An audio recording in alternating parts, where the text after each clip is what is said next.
So this, I was doing a drawing of it, so I had to put it up on the dress form.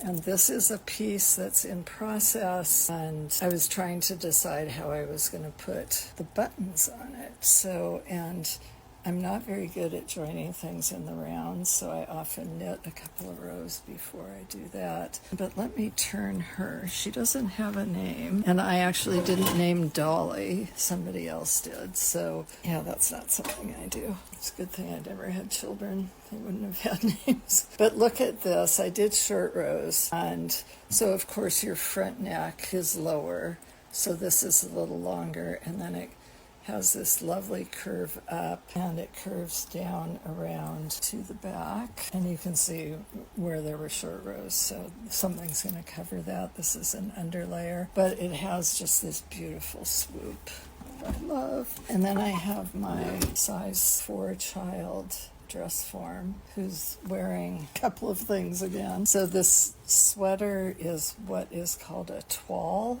So it's just a sample, and this was in a finishing class I did. And so we have kind of I-cord things and on one side and lacy things on another, and applique on the back. I'm not going to try and move it. Everything's a little tight in here. And then we have the wall of yarn. So the top shelf has books, which are mostly fashion, pattern making, and then a couple of other books. And this is yarn for workshops that I'm working on and other things. And then I believe this level this is like DK Sport yarn here.